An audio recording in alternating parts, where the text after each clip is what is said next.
자, 이제 공업입지론 배버 거죠. 일단 의 등은 이미 말씀드렸고요. 근데 배버의 그 최소 비용 이론을 보시면 일단 이제 그 비용 속에 어떤 것들이 있는가 보았더니 자, 수송비라든지 노동비 그리고 뭐 집적 이익을 고려한다 이런 말이 나와요. 근데 어차피 수송비나 노동비가 어떤 비용인가는 알고 계시지 않겠습니까? 여기서 노동비라고 하는 건 다른 말로 임금, 인건비를 의미할 것이고요. 그 다음에 집적 이익 그럴 때 제가 그랬죠. 집이란 말이 들어가면 한 곳에 모인다는 의미가 된다. 그래서 집적 이익은 여러 개의 기업이나 공장이 한 곳에 모여 있음으로 인하여 발생하는 이익을 집적 이익이다. 이렇게 말할 수 있어요. 이 세 가지 인자 또는 요소를 고려하여 각종 비용이 가장 적게 드는 지점에 공장 또는 기업이 입지해야 된다라고 주장하는 학자가 배버이다. 물론 이 중에서 배버가 가장 강조한 비용은 바로 수송비라고 보시면 되겠습니다. 또한 이 수송비와 관련해서 그 아래 원료 지수나 입지 중량의 개념이 나올 수가 있는데요. 자, 구체적 내용은 다음으로 이어가도록 하겠고요. 그 다음에 레슈의 최대 소요 이론. 자, 여기서 레슈의 최대 소요 이론을 다른 말로 수요 원추형 이론이라고도 하는데 원추라고 할 때 추는 뿔추자입니다. 그래서 원뿔 모양의 이론을 수요 원추형 이론 이렇게 표현할 수가 있거든요.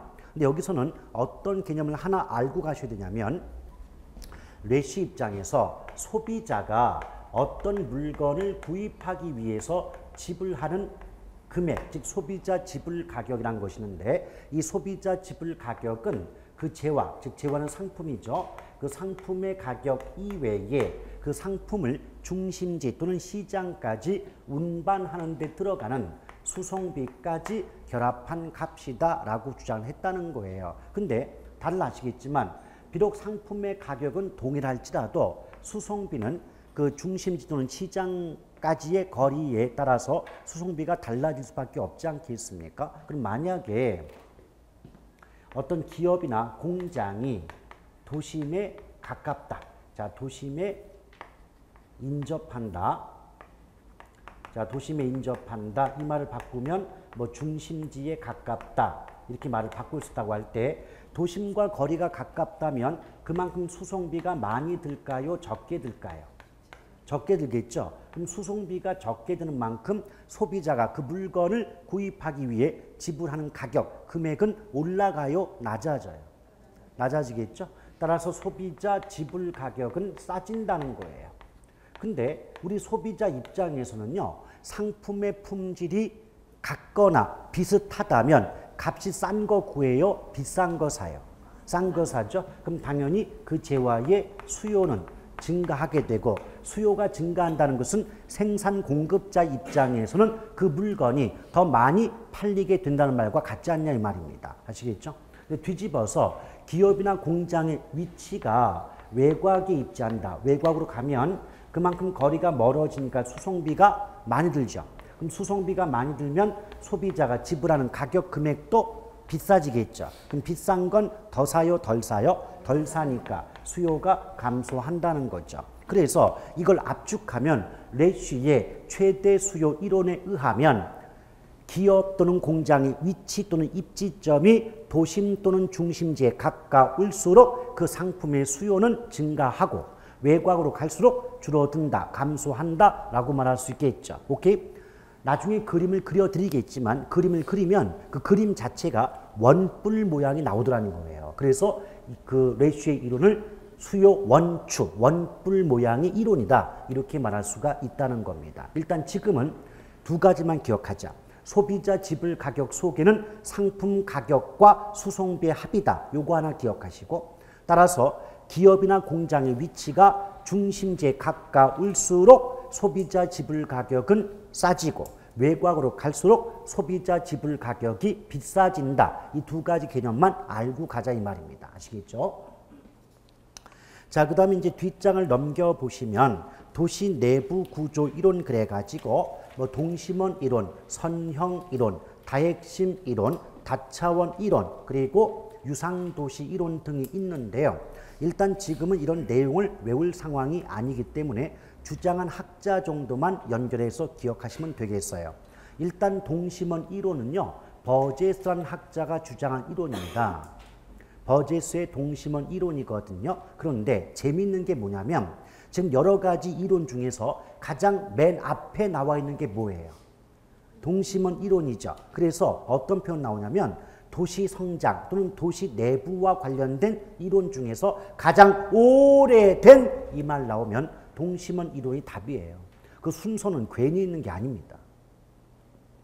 그리고요, 버제스라는 사람 이름이 어려우시면 그냥 바케스라고 기억하세요. 바케스의 동심원 이론. 근데 이 제목을 잘 보시면 동심원에서 마지막이 원이잖아요. 그러니까 기본적으로 버제스라는 사람은 도시가 원의 모양을 띠고 원의 모습으로 성장한다고 주장을 했겠구나 라고 예측할 수가 있지 않냐 이 말입니다. 아시겠죠? 근데 이 뒤에 나온 이론이 호이트가 주장한 선형 이론이거든요. 이때 그 선자가 한자로 보면 부채선자입니다. 부채선. 우리가 왜 전주에서 왜 유명한 특산품 중에 대나무로 만든 부채를 합죽선 그러잖아요. 이 선이 바로 부채다. 그러니까 기본적으로 호이트의 선형 이론은 도시가 부채꼴 모양으로 성장한다는 이론이다 라는 정도 가볍게 기억하시면 돼요. 그 다음에 다핵심 이론, 해리스와 울만이 주장했던 다핵심 이론이 나오는데 핵이라고 하는 건 도시의 중심을 의미하거든요. 근데 도시의 중심이 하나가 아니라 여러 개이란 관점에서 다핵이란 말을 쓰고 있다는 정도만 가볍게 기억하시고, 그 다음에 다차원 이론 나오죠. 이 다차원 이론은 시몬스란 학자가 주장했는데 조심할 건 시몬스는 침대가 아니라는 거죠. 자, 이럴 때 그 다차원 이론은 뭐냐면 앞에 버제스, 호이트, 해리스가 주장했던 동심원, 선형, 그리고 다핵심 이론을 모두 종합한 이론이다. 이 정도 가볍게 알아두시면 되겠고, 그 다음 마지막으로 베리가 주장했던 유상도시 이론이 있지 않습니까? 이때 유상이란 말이 뭐냐면 이게 원래 유상의 유상인데 이 유가 뭐냐면 한자로 매듭유거든요. 매듭유. 근데 두음 법칙상 니은을 쓸 수가 없기 때문에 이응이 됐어요. 오케이? 그러니까 뭐다? 유상의 뜻은 매듭 모양이다 이 말이에요. 그러니까 도시가 매듭 모양으로 성장한다는 이론인데 동서양을 막론하고 매듭 모양의 기본적인 모양은 리본 모양이거든요. 그래서 도시가 간선도로의 발달과 함께 리본 모양으로 성장한다. 리본 모양자 나오면 이것이 매듭 모양이니까 유상도시 이론이다 라고 기억하시면 돼요. 아시겠죠? 일단 그 정도 보시고 삼지대 구조는 이런 것들은 거의 나오지 않는 거니까 신경 안 쓰셔도 관계가 없어요. 자, 이제 지대론 들어가 볼까요? 여러분, 지대가 뭐냐면 일정 기간 동안 토지를 사용한 대가가 바로 뭐다? 지대다. 쉽게 말하면 우리가 뭐 임대료, 임료 준다 그러잖아요. 뭐 농업으로 따지면 소장료다 이런 말 쓰지 않습니까? 이걸 넓게 통칭하는 말이 지대가 되는데요. 여러분 한번 복습을 해볼까요? 우리가 왜 경제론에서 수요 공급을 배울 때 유량과 저량이란 말이 있었잖아요. 근데 기간이라는 단어가 들어가면 유량이고 시점이란 말이 붙으면 저량이다. 기억나요? 지금 지대의 의미를 보세요. 일정 기간이에요? 일정 시점이에요? 일정 기간 동안 그랬잖아요. 기간자가 붙었으니까 다른 말이 없어도 지대는 유량 개념이다 라고 할 수가 있죠. 그런데 요거 한번 생각해 봐요. 땅값이 비싸잖아요. 그럼 비싼 땅을 이용하는 대가도 비싸지 않을까요? 그래요? 땅 자체가 비싼 땅이면 그 비싼 땅을 이용하는 대가 역시도 비싸겠죠. 그럼 어때요? 지가가 높으면 지대도 높겠네요. 그럼 어떤 말이 가능해요? 지대와 지가는 비례 관계에 있다 라고 말할 수 있겠죠. 오케이? 그런데 지대와 지가는 어떤 차이가 있냐면 일정 시점에서 토지의 가치는 지가라고 말하고 일정 기간 동안 토지를 사용한 대가는 지대라 그래요. 그러니까 지대는 기간자가 붙었으니까 유량이지만 지가는 일정 시점에서의 토지 가치니까 시점이라는 단어 붙었죠. 그럼 지가는 무슨 양? 저량이다. 그래서 지대는 유량이고 지가는 저량 개념인데 기본적으로 땅값이 비싸면 비싼 땅을 이용하는 대가도 비쌀 테니까 지대와 지가는 비례한다. 비례관계에 있다. 정의 관계에 있다. 라고 말할 수 있는 거 아니겠습니까? 그래요? 오케이. 자, 그러면서 나머지 내용들은 나중에 다 해드릴 내용들이니까 생략하고 오른쪽 3번에 보면 지대론의 구분 그래가지고 일단 리카도가 주장했던 차액지대설, 또 마르크스가 주장했던 절대지대설, 또 튀넨이 주장했던 입지지대설, 그 세 가지 이론 나와 있습니까? 그래요? 자, 그런데 제가 이렇게 순서를 만든 이유가 있어요. 나중에 기본수를 받아보시면 이 순서와 약간 다를 수가 있겠습니다만은 여러분 공부하실 때는 이 순서대로 공부하는 게 가장 바람직해요. 왜 그런가 하면 맨 처음에 차액지대란 말이 있잖아요. 두 번째 절대지대란 말이 있죠. 근데 차액지대설의 주장 내용과 절대지대설의 주장 내용이 정반대이기 때문에 이 두 가지를 서로 묶어서 비교할 필요가 있더라는 거예요. 오케이? 예. 그런데 일단 차근차근 하나씩 말씀드리면 여러분 이렇게 한번 따져봐요. 차액이란 말이 뭘까요? 차액. 어떤 경우에 차액이 얼마 남았다 이러잖아요. 차액의 뜻은 뭘까요? 어떤 금액과 다른 금액의 차이가 뭐다? 차액이다 라고 말할 수 있겠죠. 그런데 그 금액이 뭔지는 몰라도 차액이 곧 지대가 된다는 관점에서 차액지대설 이렇게 명칭을 붙이더라 그 말이에요. 근데 리카르도, 우리가 리카도가 발음이 어려우니까 그냥 리어카라고 해보자 이거였죠. 자, 리어카가 주장하기를 첫째, 토지마다 비옥도의 차이가 있다고 전제했어요. 근데 비옥도의 차이가 있다는 것은 기름진 땅이 있다면 기름지지 못한 땅이 있다. 다르게 바꾸면 비옥한 토지가 있다면 비옥하지 못한 토지가 있지 않느냐. 이걸 전제로 했다는 거죠. 근데 여러분, 왜 우리 학생들도요, 공부를 잘하는 학생을 뭐라 그래요? 우등생. 그 우등의 반대는. 그래서 우리가 왜 경제 배울 때도 소득 관련해가지고, 소득과 수요가 같은 방향, 우등제 그러면 반대 방향은 열등제 그랬죠? 똑같다고요. 그럼 우등지의 반대는 열등지가 되겠죠. 오케이? 그거 좀 이따 따로 말씀드릴게요. 일단 그렇게 구분을 했다. 또한 두 번째 전제가 뭐냐면 수학 체감의 법칙이 작용함을 전제로 한 이론이다 라고 보시면 돼요. 근데 수학 체감의 법칙이라고 하는 것은 일반 경제학에서 보면 한계 생산 체감 법칙이라는 게 있는데 그 한계 생산 체감 법칙을 농업 분야에 응용한 법칙이 바로 수학 체감 법칙이거든요. 근데 걱정할 건 없어요. 수학 체감 법칙이 뭐냐고 물어보진 않아요. 왜? 그 의미와 내용을 물어본다면 그건 경제학의 문제지 부동산학의 문제가 될 수 없습니다. 그러니 우리는 뭐만 기억하자. 수학 체감 이 말 나오면 정답은 차액지대. 이런 식으로 기억하시면 돼요. 수학 체감이란 말이 나오면 정답은 무조건 리어카가 주장한 차액지대설이 답일 수 있다는 거예요. 지금으로부터 3년 전인가 4년 전에 문제가 어떻게 나왔냐면 왜 이렇게 네모칸 박스 이렇게 문제 있잖아요. 박스 나와가지고 첫 번째 내용 나왔어요. 근데 기억본 보니까 뭔 말인지 몰라. 그 니은번에 수학 체감자가 붙었어. 그럼 정답은 1번 차액지대 이렇게 나왔던 문제도 있다는 거죠. 그래서 일단 수학 체감 이 말 나오면 정답은 차액지대라고 기억하는 것도 괜찮은 방법 중에 하나입니다. 자, 그런데 여러분 제가 조금 전에 토지마다 비옥도의 차이가 있다. 그럼 비옥도가 높은 토지를 우등지라고 할 것이며 비옥도가 낮은 토지를 열등지라고 하겠죠. 오케이? 그러면 상식적으로도요. 같은 조건, 같은 어떤 노동이나 같은 자본을 투입하는 조건일지라도 비옥도가 높은 땅이 비옥도가 낮은 땅보다는 생산량, 다른 말로 수확량이 많을까요? 적을까요? 많겠죠. 그럼 같은 상황에서 우등지는 쌀이 10가마가 생산될 때 열등지는 쌀 5가마밖에는 생산되지 않더라 이 말이에요. 그러면 쌀 한 가마당 가격을 10원이라고 가정해 본다면 그러니까 가마당 10원씩 시장에 공급 내다 판다고 할 때 10가마를 가마당 10원에 모두 판다라고 하면 우등지의 수확액은 100원이 되겠죠. 수확액이 얼마가 돼요? 100원이 되겠죠. 10 곱하기 10 하니까. 그런데 같은 상황에서 열등지의 수확액은 5가마 다 팔아봤자 얼마밖에 없다. 50원밖에 없겠죠. 수확액이 가마당 10원 주고 판다고요. 이해가시죠? 네. 여러분 대답이 없으면 제 생각으로는 못 알아듣고 있다고 생각한단 말이에요. 그러니까 답을 하셔야 돼요. 네.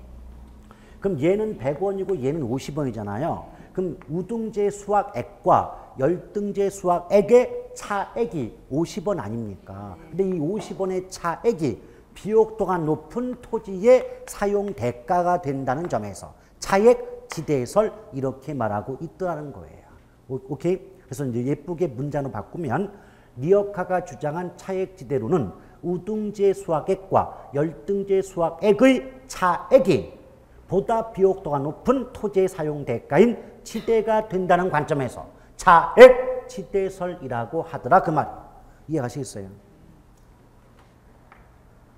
그런데 이때 리어카는 어떤 말을 했냐면 인구가 늘면 사람 입이 늘면 먹고는 살아야 되지 않느냐. 그러니 곡식에 대한 수요, 즉 다른 말로 곡물에 대한 수요가 증가한다 그랬어요. 우리 배웠죠?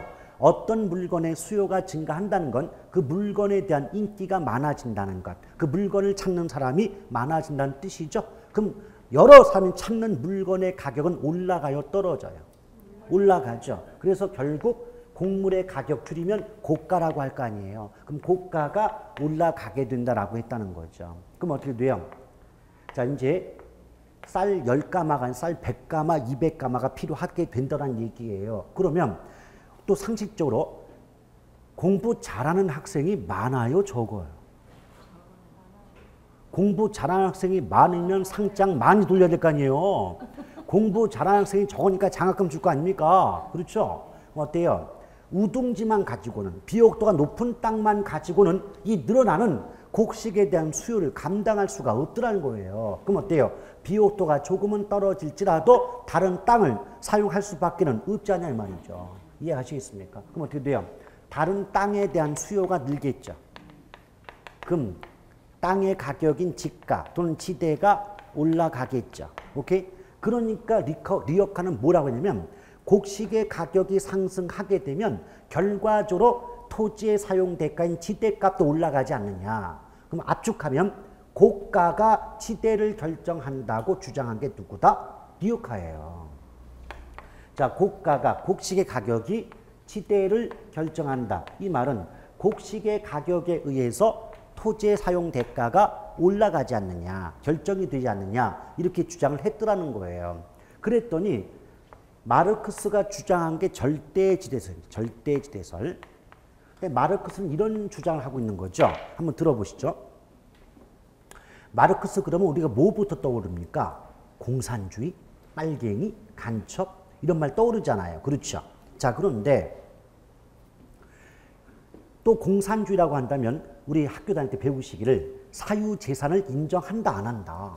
안 한다고 배웠잖아요. 그렇죠? 그러니까 마르크스는 이렇게 말한 거예요. 야, 땅이 비옥도가 높든 낮든 간에 그 땅이 개인의 사적인 재산인 이상 남의 땅을 빌려서 이용할 때는 반드시 그에 대한 대가를 지불해야만 되지 않느냐. 그러니 모든 땅에는 비옥도에 관계없이 지대가 존재한다고 말한 게 누구다? 마르크스예요. 또 마르크스는 이런 말을 했다는 거예요. 여러분 소작농 아시죠? 그렇죠? 소작농은 남한테 땅을 빌려서 농사짓는 사람들이 소작농 맞죠? 그러면 이 소작농에게 어느 날 지주, 땅 임자가 찾아와서 야, 오늘부터 소작료 올려줘. 이 말은 지대 올려줘 라고 요구했다는 거예요. 그럼 소작농 입장에서는 지주에 반항하여 나 이거 너무 비싸니까 못 올려주겠습니다 라고 반항할 수 있다 없다? 없어요. 소작농 입장에서는 왜? 먹고 살아야 되는데. 그렇죠? 그럼 알겠습니다. 앞으로 지대를 올려드리겠습니다. 그러면 지대 올려주면 소작농은 뭐 먹고 사냐 말이에요. 그러니까 소작농 입장에서는 지대를 올려주고 대신에 자기가 농사를 지어서 시장에 내다 파는 곡식의 가격을 올린다는 거예요. 오케이? 그럼 결론적으로 지대에 올려줄 것이 요구되니까 결과적으로 어때요? 곡식의 가격도 올라가겠죠. 그럼 얘의 입장은 뭐다? 지대에 의해서 곡식의 가격이 결정되지 않니 이렇게 되는 거예요. 오케이? 그럼 어때요? 리어카의 주장과 마르크스의 주장은 반대 아니요. 지금 리어카는 곡식의 가격에 의해서 토지 사용 대가인 지대가 결정된다고 했단 말이에요. 근데 정반대로 마르크스는 아니야. 지대에 의해서 곡식의 가격이 결정돼 라고 반대 주장을 했더라 그 말이죠. 오케이? 그리고 조금 이따 봐봐요. 요 상황에서 차액 지대 아니에요. 이때 지대가 발생하는 건 우등지지 열등지가 아니지 않습니까? 그렇죠? 이때 리어카는 이런 말을 했어요. 이 상황에서 지대는 비옥도가 높은 토지에 발생하므로 비옥도가 낮은 토지에는 지대가 발생하지 않는다 그랬어요. 이렇게 비옥도가 낮아서 지대가 발생하지 않는 땅을 리어카는 한계지라고 했어요.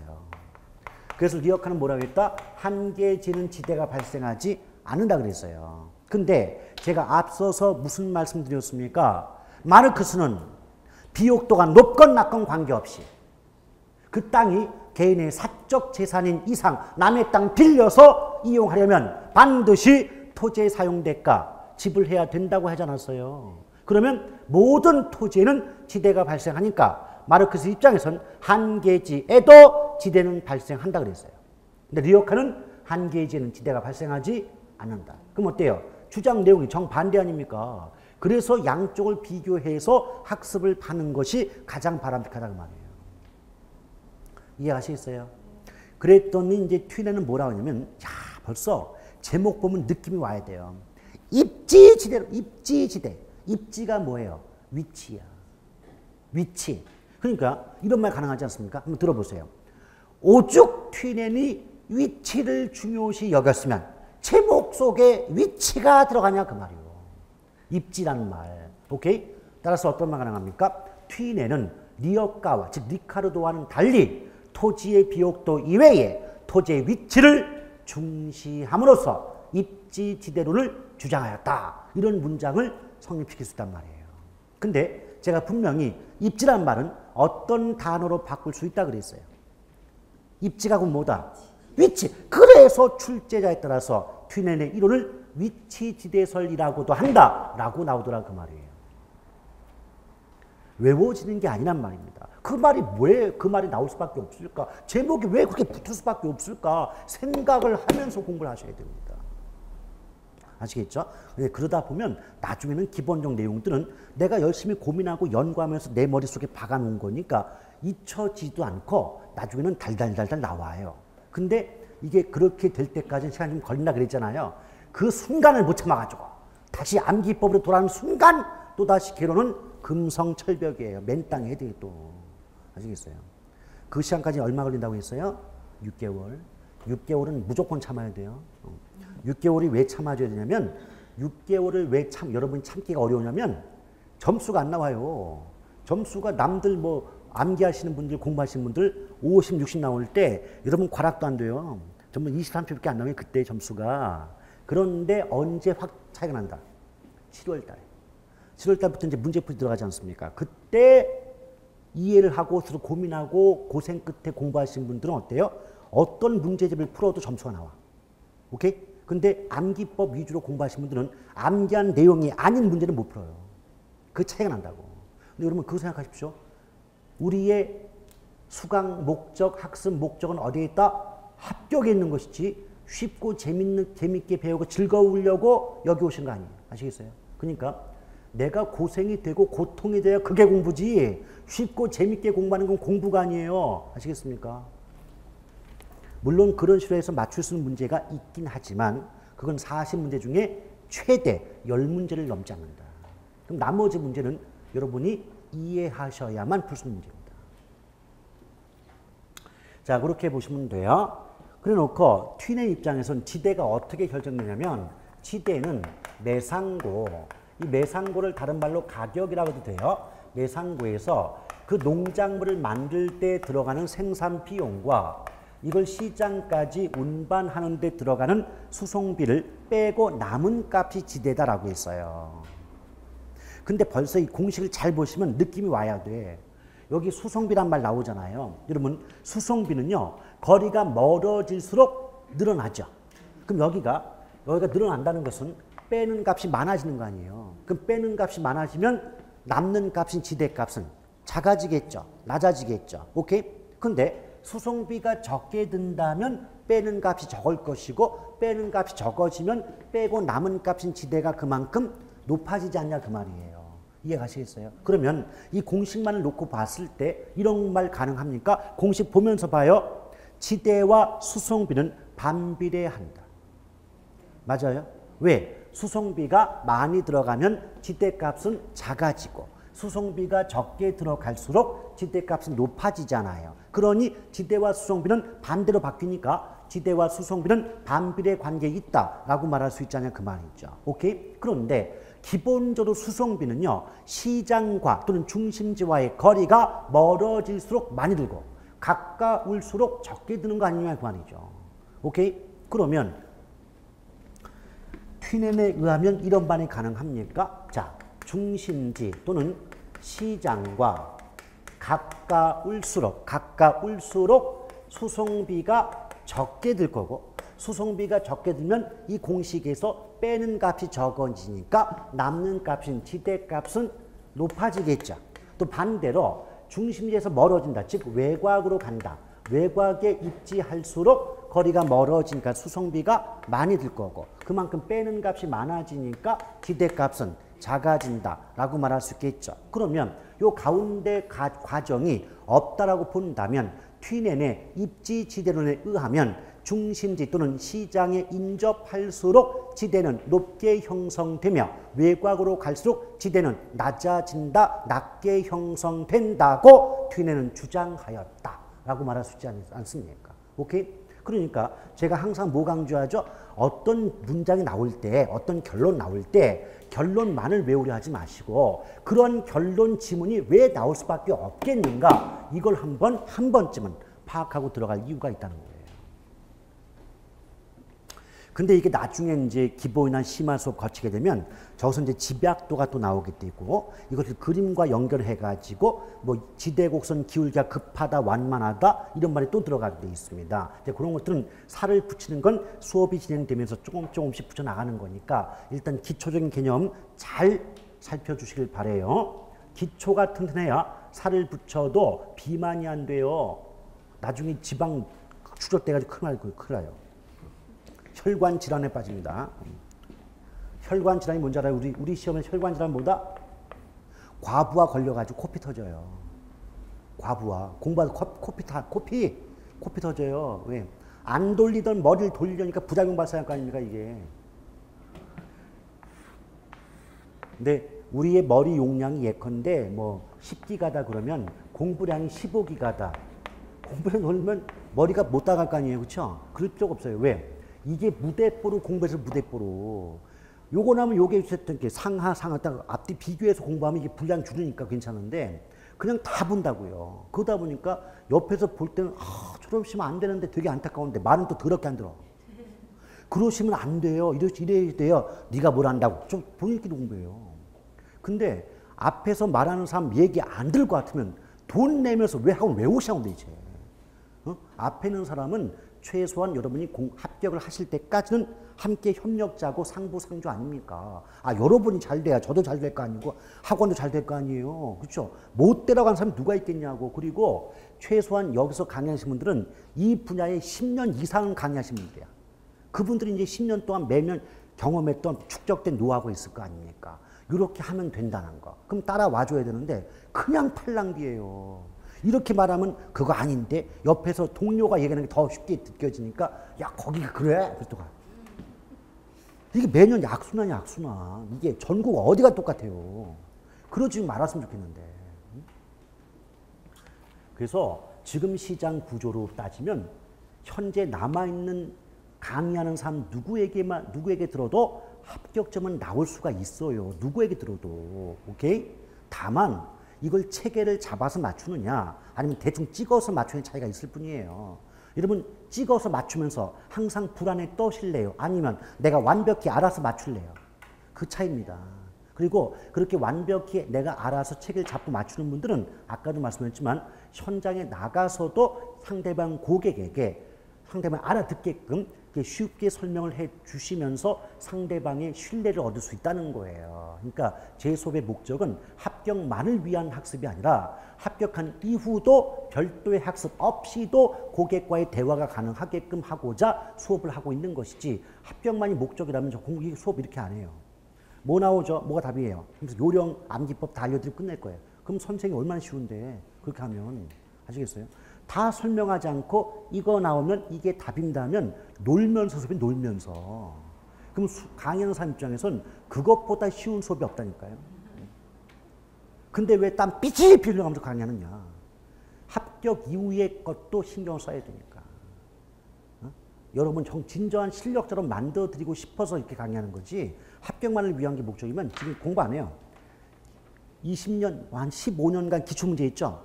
쫙 복사해갖고 기출문제 이 지문 매번 나온다? 그러면 딱딱 집어가지고 외우라고 할 거예요. 그럼 그 지문 외워도요, 이게 왜 답인지는 몰라도 답을 맞춘다? 그래서 합격은 시킬 수 있어요. 그게 무슨 학습이냐고 도대체. 자, 이렇게 보시면 돼요. 그 다음에 요것 이외에도 튀내는 지대로 내용은 상당히 복잡하지만 나중에 별도로 수업을 진행하도록 하겠습니다. 그러면 4번에 마샬의 지대로 나오는데 이건 지금 할 내용들은 아니고요. 5번에 입찰지대 나오죠. 입찰지대. 근데 입찰지대의 뜻만 좀 알고 넘어가십시오. 입찰지대의 의미가 무엇인가 보았더니 예쁘게 표현하면 일단 들어보세요. 토지 이용 주체가 지불할 의사가 있는 최대한의 지대 또는 가격을 의미한다 라고 나오는데요. 이것을 한마디로 말하면 뭐가 될까요? 자, 내가 어떤 땅이 필요해요. 근데 그 땅을 이용하면서 내가 요만큼까지, 내가 최대 얼마까지는 지불할 용의가 있다. 그 값을 뭐라 그런다? 입찰지대다 그 말이에요. 근데 내가 지불할 의사가 있는 최대한의 값이다 보니까 그걸 지불하고 나에게 남는 떡고물이 있을까요? 없을까요? 잘 봐요. 내 입장에서 지불할 의사가 있는 최대한의 금액이 뭐라고? 입찰지대라고. 그럼 나는 지불할 수 있는 최대값을 다 주었으니 그거 지불하고 내 수중에 남는 떡고물 있어요? 없어요? 없죠. 그래서 초과 이윤이 0이 된다고 나오는 거예요. 뭘 알고 외워요 좀. 아시겠죠? 예. 근데 거기 보면 뭐 입찰대 곡선 기울게 해가지고 뭐 동그라미 3번, 4번 내용 나오는데 지금은 이거 들어갔다간 머리 터집니다. 그러니까 일단 지금 뭐만 기억하자? 입찰지대의 뜻. 토지 이용 주체, 토지를 이용하고자 하는 사람이 지불할 의사가 있는 최대한의 금액이 입찰지대이고 최대한의 금액이다 보니까 내 수중에 남는 떡고물이 없기 때문에 초과 이윤이 0이 되는 수준의 지대다라고 하더라. 그 정도만 알고 넘어가자 그 말이에요. 나머지는 전부 그 기울기 알려면 그래프 다 그려야 되기 때문에 지금 시점에선 시기상조예요. 그 다음에 6번의 토페카 연구에서 지가 구배 현상 나오는데 제가 한 가지 질문 드려볼게요. 여러분, 지가는 땅값 맞죠? 그럼 땅값은 상식적으로 도심으로부터 외곽으로 갈수록 낮아져요? 올라가요? 네, 지가 구배입니다. 그걸 지가 구배라 그래요. 오케이? 그래서 도심으로부터 외곽으로 나아감에 따라 지가가 하락하는 현상을 지가 구배 현상이라 한다 이렇게 말해요. 그럼 생각해봐요.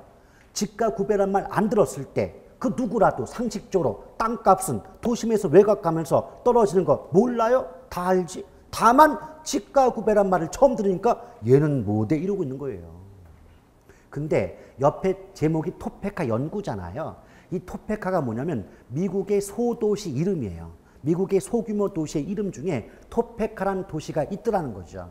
근데 그 토페카라는 작은 도시를 대상으로 삼아서 연구가 이루어졌기 때문에 토페카 연구다 그래요.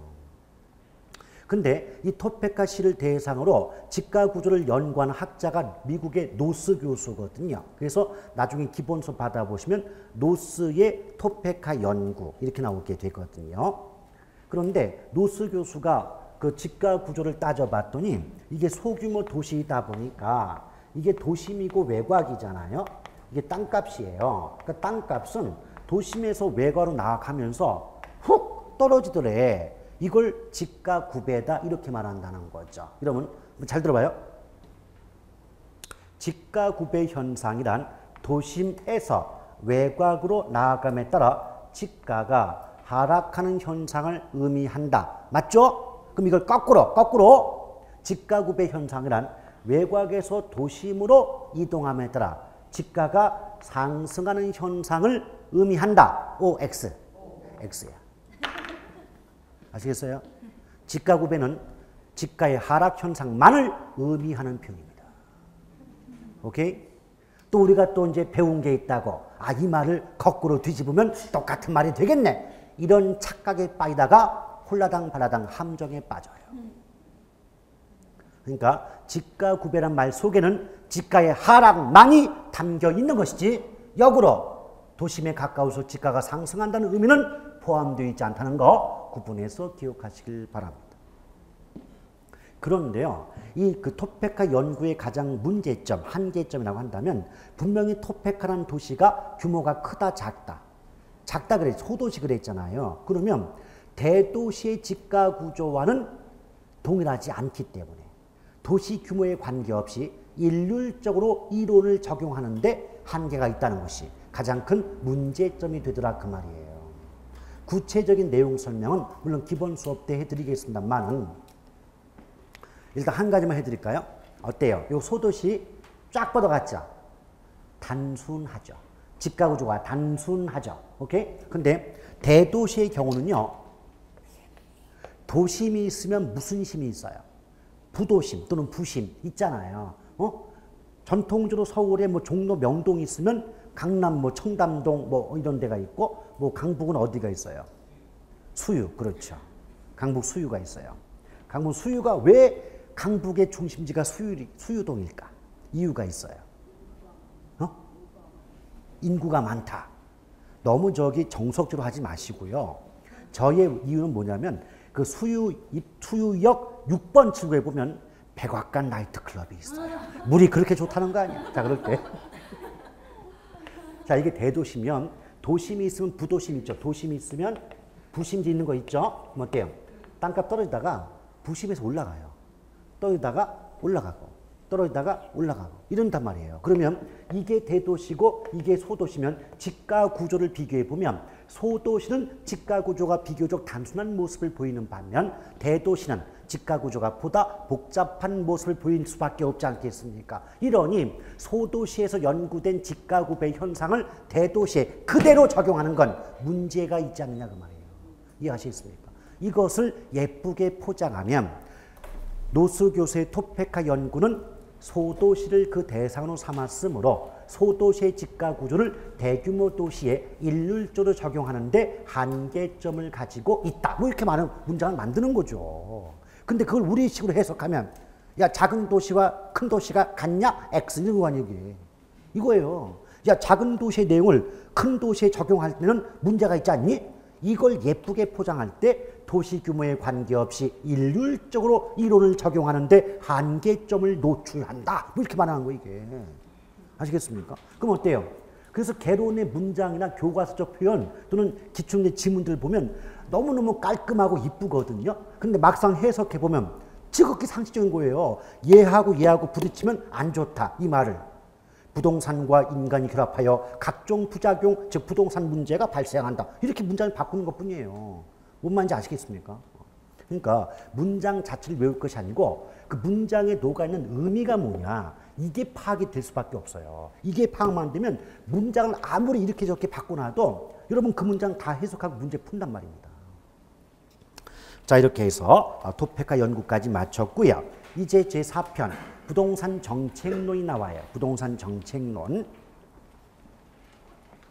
여러분 눈빛은 이렇게 나가다 보면 이거 11월 때 다 끝나는 거 아니야? 아닙니다. 12월 우리가 11월 4주, 12월 4주에서 8주 수업하거든요. 그러니까 마지막 주가 29, 30, 31일이잖아요. 저 29일이잖아요. 그때 수업 없어요. 마지막 주에는 수업이 없어요. 왜냐면 달력 보면 29, 30, 31일 있고 그 다음이 1월 1일이잖아요. 이게 휴가 지금 개강 1월 5일인데 그러니까 요즘은 휴가에 남아있다. 아시겠죠? 예.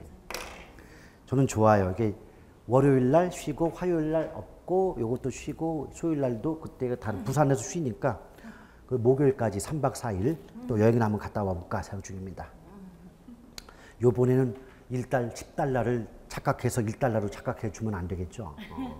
제가 여행 처음 갔다가 아니 달러는 왜 1달러, 5달러, 10달러가 규모가 똑같냐고요. 그래서 3달러 준다는 걸 30달러 줘가지고 그것도 공식이 3달러인데 마음이 약해서 고생했다고 4달러 주겠다 해가지고 4장 줬거든. 그러니까 3달러 주면 될 팁을 40달러 줬어요. 그것도 2번이나.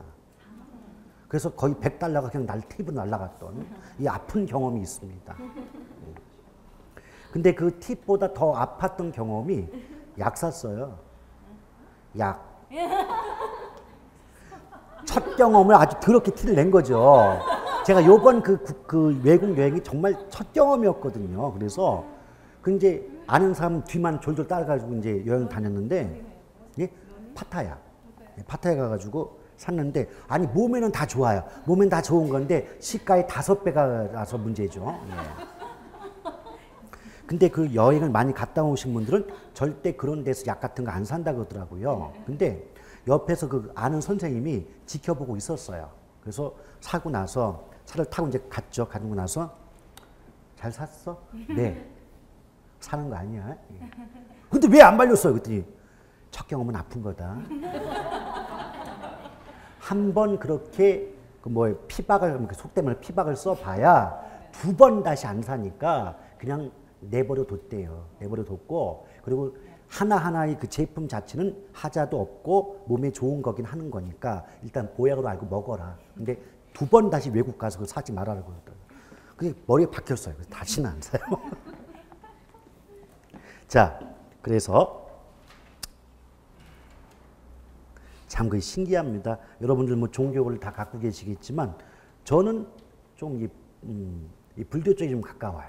저 같은 경우는 이제 물론 개인적으로는 10대 후반 그러니까 고등학교 3학년 때까지는 교회에 한 12년 동안 다녔던 사람이에요. 그래서 참신자다 이런 그 말을 들으면서까지 교회를 다녔다가 대학 들어가면서부터 이제 머리띠 메고 돌 좀 던지니까 이제 교회하고는 좀 멀어졌죠. 그런데 워낙 우리나라 역사를 너무 좋아하다 보니까 보통 이제 고려 때부터 역사들이 보통 이제 불교 문화하고 관련이 깊지 않습니까? 그래서 이 불교 문화죠. 그러니까 종교라기보다는 문화 쪽인 의심이 강해요.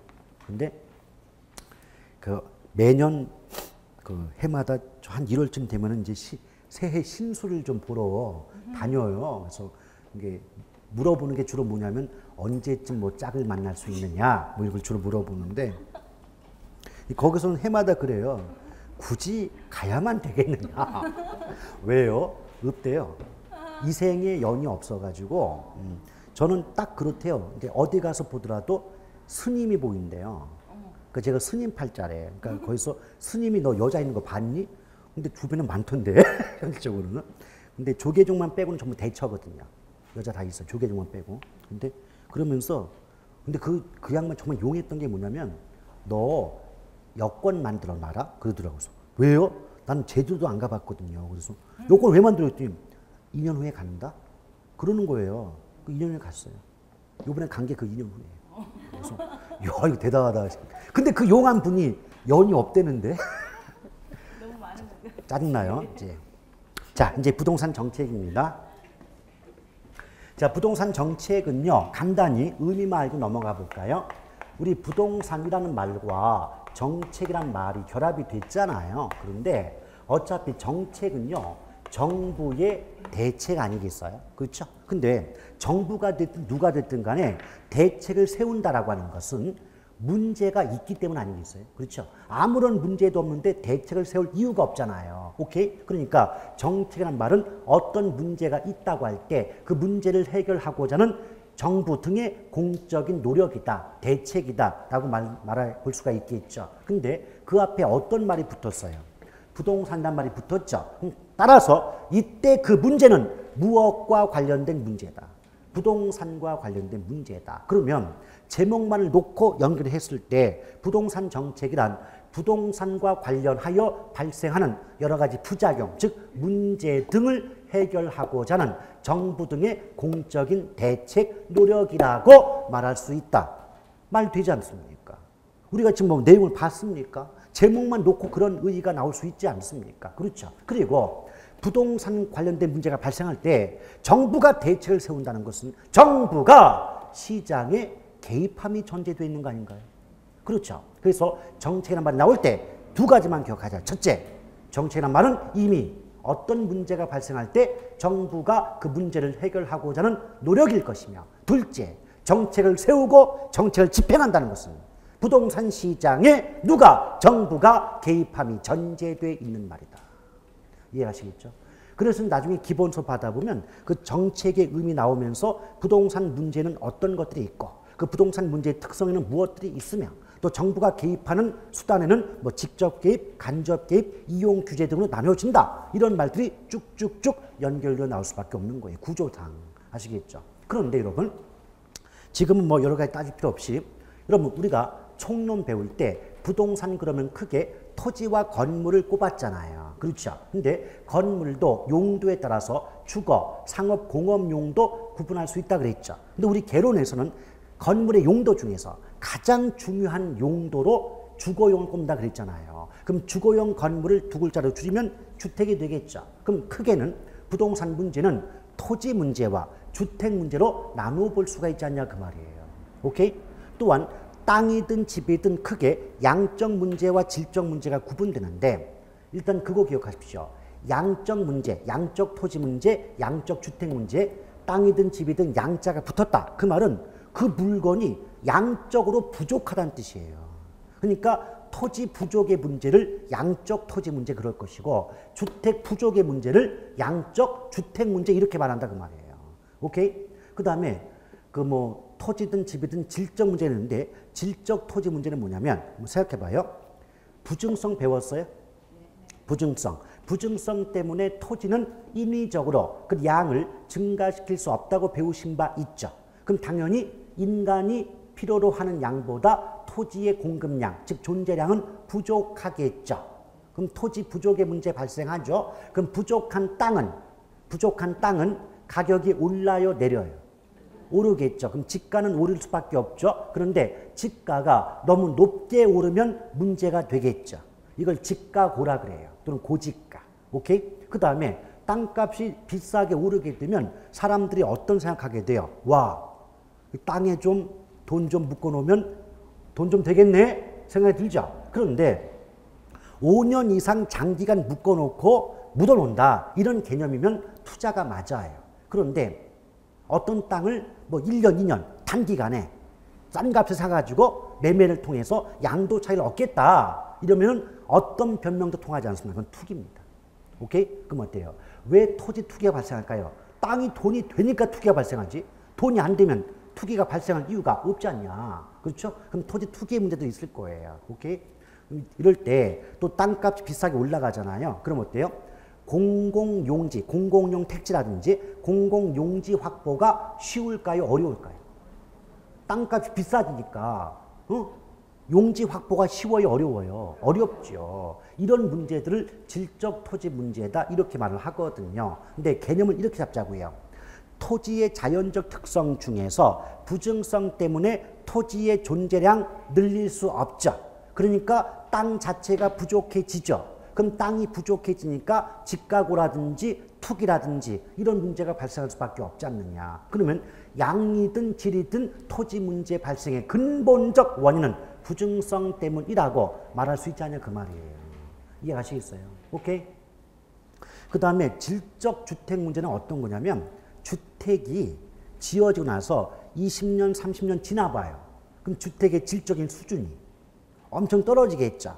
그걸로 인해서 발생하는 게 뭐다? 질적 주택 문제다라고 보시면 돼요. 오케이? 지금은 그렇게 가볍게 그렇게 구분하시면 될 것이고요. 그 다음에 한 장을 넘겨보시면 부동산 문제의 특징이 있죠. 일단 제목부터 보세요. 자, 지속성 있나요? 악화 성향 있어요? 그 다음에 비가역성 있고 발생 원인이 복잡 다양하니까 해결 수단도 다양 복잡하단 말 나와 있죠. 그래요. 근데 지속이란 말은 단기간에 해결이 된다는 거예요? 안 된다는 거예요?